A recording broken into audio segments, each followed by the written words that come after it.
is going on, everybody? Welcome to another edition of the Real Stories of Success podcast. I'm Ryan Herget, sitting here with Austin Lahr. What's going on today, man? Hey, man, we are off to a great start this year. Our group is up about 50% in applications. That's always a good indicator that you're having a good year. So pretty excited, and that's after last year, right? So we were up 40% in volume and units last year. So it's been a really, really good start to the year. How about you, man? What's new in your life? Well, an update on the squatter situation from last week. So I've been dying to hear. I think we've got this under control now. We've got some new boards up. We got everything, I think, ready to go. Hopefully, we're closing on that one this week. Fingers crossed, right there. But no, it's super exciting, which kind of leads into the guests that we've got coming on today. But one of the things that I have found so true this year that has just led to 1 and 2 and now 4 opportunities, and that is the power of 2 very simple things, and maybe a third, but that's just simply every day this year I've taken it upon just my new mantra, and it's been to just simply show up every day, meaning show up for everything that you're going to do at a high level, right? Just show up for it, be prepared, be ready to rock and roll, right? And then be on time. Okay, and being on time for every single thing that you do, the power of that when you're a real estate agent is tremendous, because all of a sudden you find that we're in a business where not everybody does that. And those 2 simple things are so valued, and it's led to all these new referrals with real estate investors.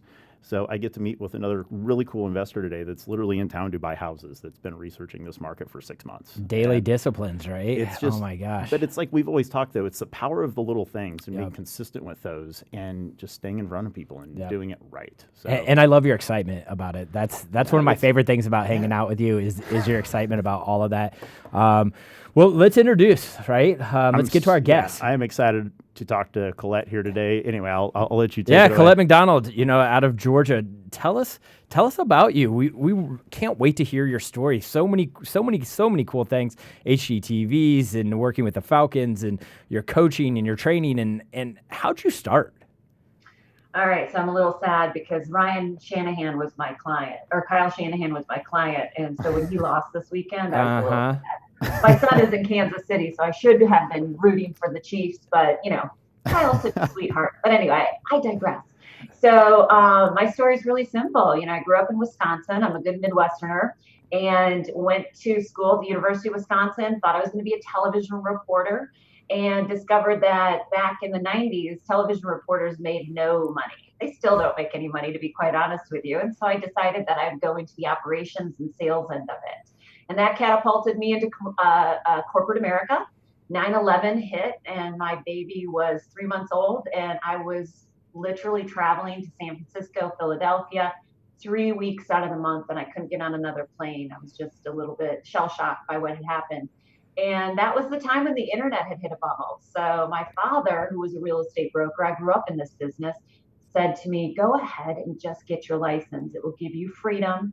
You're hitting a glass ceiling in corporate America. You're going to have to continue to travel. And do you really want to do that?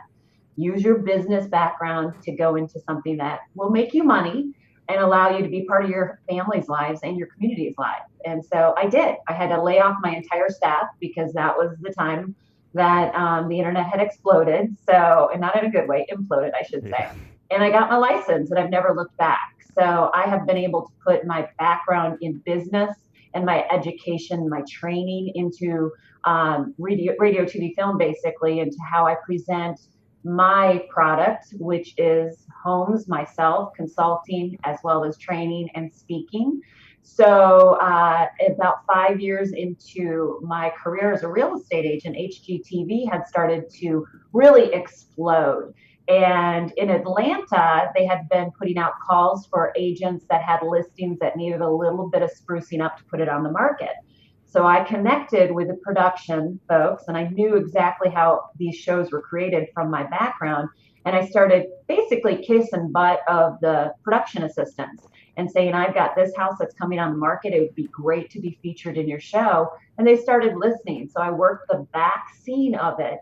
And my clients loved it because their houses and themselves were getting featured on a show called Design to Sell. You may remember it. And so I had about 10 houses that were featured in the Atlanta market over 2 years. And the production house, which creates the shows, got to know me. They recommended me to be interviewed for a show called My First Place. And the producer loved me. They loved me because I wouldn't take any crap from the buyer, and literally had to shoot 70 hours with this buyer. And one of the scenes, I actually fired the buyer on camera. That's so which awesome. was so empowering for real estate agents, right? I was just like, I don't care. I'm not working with this guy anymore. And it actually made the show. Wow. It was hilarious.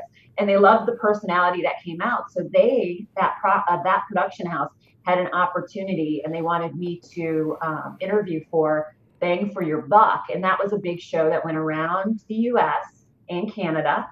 And Vern Yip was the host, but Vern is very straight-laced. And I'm, he's 5'5", I'm 6 feet tall. So in my contract, I had to write that I had to sign something I wouldn't wear heels. It was hilarious. And he was a tough nut. Our first episode that we did about 8 episodes of that as well throughout the Southeast. But the first episode is what sealed the deal with Vern, and I got his personality to come out. So the producers loved it and just kept on booking me. And that really catapulted me in the Atlanta market, because people were like, oh my gosh, I want to work with her. She has the connections with HGTV. I'm going to get a renovation for free. Or I want to be able to put on, I want to tell my friends and family that I'm working with an HGTV star. And I got paid very little. And so does, to be quite honest, anyone that's on TV. The way that you use television for yourself and your product is to catapult that product. Like Vern, is a great example. He's a, amazing architect, amazing designer, but everything he does on TV is to build his brand, to sell his products. Either his big thing was picture frames at one point, just books, accessories, his website. So for me, it was the same thing. I used television to catapult my brand, and I continue to do so. So much so that I actually work as a consultant with agents and different people out in the marketplace that are curious and want to learn more about how to become a media expert or try to get your own show pitched to the networks, because there are processes. There's a lot of platforms that look at this. This is a podcast, right? You got lots Absolutely. of listeners. And there's opportunities for people out there with the right idea, with the right process to pitch not only networks, but streaming services. So you just laid out a ton that I want to unbox there. So let me, so thank you. No, I really appreciate that. So hit rewind just a little bit, and go back to you were 5 years into your career. So you had mentioned, and you're just kind of starting to get into this, but your background in media and communications and marketing really lent itself well. So I wouldn't say you were lucky, as many people may take from that. It's your preparation created that opportunity. But then with that comes you're forced to really show up, because now you are in front of everybody from a very public platform, and you don't want to look bad doing that, obviously. So tell us about that. How did being in real estate real estate and then having it out there, how did that help you show up? How did that help you leverage that growth and do what you're doing right now? Well, in real estate, again, it's all to your personal brand, right? So anytime I was out in the marketplace on one of these television shows, I wanted to make sure that I was the most professional, the most educated in a specific market. And I wasn't necessarily a pushover either, because we have to build credibility for our profession as well as realtors. And you'll see on some of these shows on HGTV and different places, they're following a script, and that is something you have to be very careful of if you do dive into the media platform, is that you have to be true to what your ethics are as an agent, and not pander to what the networks or the services are trying to get across, because everyone thinks they know real estate, right? But when you're in this media platform, it's kind of like The Bachelor. They want to create some excitement, so they want you to play the game. And for me as a realtor, I never did. So that was a little bit of a difficult transition, with my brand, just making sure that I was always leveraging it in an ethical manner. always looking strong, always knowing what I was talking about. Like you said, when you had the intro, showing up on time, showing up early, having the discipline to be there when the HGTV producers called with the correct information and not giving them stuff that would just make a good TV show. Because, side note, when you create a show, the production house is what is creating it, and they're selling it to a network. So if you're guiding them incorrectly, that's going to come back on you very poorly, because they're putting sometimes $500,000 into a show or a concept, and you've got to be spot on with your information. You can't just do a fly by night. On a streaming service, you can get by with it. Podcast, possibly get by with it, but you have to be completely ethical and make sure you're delivering the correct content. A lot of our audience, Collette, they're probably at that 1 to 2 houses every couple months, or if it's on the mortgage side, it's 2 to 3 units every month, whatever it might be. And they're looking at you and they're saying, no way, I can never get there. And one thing I just pulled out of this is, you kind of skipped over it, but it was so natural to you. You just made the call to HGTV, right? Yeah. You just did. You just made the call. And so if you had some advice for some of our audience out there, and they're like, how can I get to where she is? Give them that advice. What's that look like? And what would you tell somebody that is wanting to get to that 5 to 6 to 7 range? Okay, so what I would tell you is, I've got a whole outline that I can provide your listeners. And if they go ahead and text MediaExpert to 31996, I'll send them an outline of how they can actually start setting themselves up. So it's MediaExpert to 31996. Now, the thing that you have to be aware of is, if you've got an idea, go with it. Write down an outline. Get a treatment is what it's called in our business. Go ahead and write an outline. Who is the audience? How would this be a good pitch? Start out small. If you're a little bit intimidated by media or video, start doing it yourself. Like what you guys are doing is fantastic. If you're doing 1 or 2 deals a month, if you're not videoing your listings or videoing a portion of the closing, maybe popping champagne, doing boomerang videos, start out small, get comfortable with the actual process in little bite-sized pieces. We have so many great platforms that you can do a 60-second spot. You can do minor editing. You've got filters. You've got so much information you can put in and start posting on your Insta, on your LinkedIn, on your Facebook, and then start to expand from there. Expand to the 3 and 5 minute content. Just like what you guys are doing, which is fantastic. You started out small, and now you're on an hour-long podcast.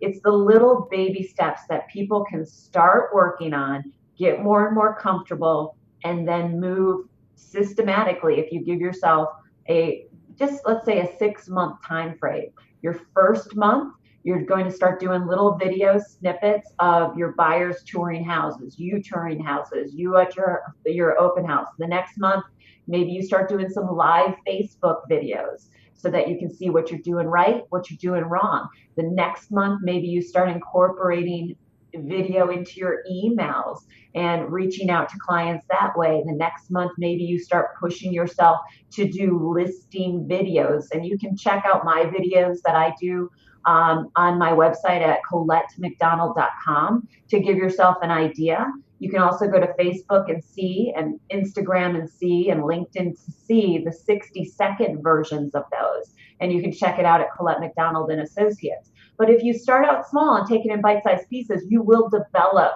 the legs and the confidence you need to really push it further and further. That was huge. That was a huge takeaway, and I hope everybody hits the rewind button 5 or 6 times on that, because it's just so difficult sometimes. Agents find to just get started and then do it consistently. And I know I've fallen into that, but as you and I were talking before the show, once you do it consistently, even for a relatively brief period of time, like 90 days, the compound effect of that is massive momentum gets created. Now, all of a sudden, you have somebody calling you from out of state that wants to do business with you, and you've never had a conversation with them yet, like you were saying. Exactly. And, just taking in bite-sized pieces, people are, they think it's an egotistical, narcissistic play. And I think that we were that was pushed into Gen X's, baby boomers, and the millennials are going to come out and kick us in the butt if you guys do not take this on. And bite-sized pieces, we all make mistakes. If you watch my videos on my website at ColletteMcDonald.com, I guarantee you every single video I make mistakes. There's going to be, I joke with my clients all the time, there's one word every single video that I repeat in nauseum that I just make a drinking game of it. Like in college, if you hear me say lovely one more time, take a shot, you'll be drunk by the end of the episode. Not really, but you could. I love that. So let's dig into that a little bit more. Tell us some more creative. You seem to be so great at the marketing piece, right? And everybody in your community knows you, and that's what everyone's really trying to get to that, right? Tell us some other creative marketing campaigns or programs that you might have done out there that someone could easily adapt and make their own. It's so funny when you ask that question. One of the campaigns that just popped up in my head a few years ago, right after the recession, when we'd come out of the recession, and my job is to, be an advisor to every client. I want to get the highest price possible, the least amount of time and the fewest hassles, but I always want to get the price as high as I possibly can. And I told a client once, I believe I can get this X amount for your house. And he looked at me and he said, Collette, if you get that much for my house, I will run through the neighborhood naked, telling everybody how awesome you are. Well, guess what? I got it. So what I did is I said, I'm not going to make you run through the neighborhood naked, but I am going to send the neighborhood a postcard. And I did, of highest price possible, least amount of time. And my client said he'd run through the neighborhood naked. And I put a man on the postcard running naked with a sold sign on his privates, so no one could see his privates. They just knew he was naked, and the copy of the house. Tell you, I got so much feedback, so many calls from that. That's using humor. And you can't, you have to know your audience, right? But it was taken really well. So as long as you, honestly, if you're hitting your audience 9 different ways, you're doing a great job. You have to be posting on all the platforms. You have to be on Insta, you have to be on LinkedIn, you have to be on Facebook, you have to be dropping postcards, you have to be calling, you have to be doing open houses.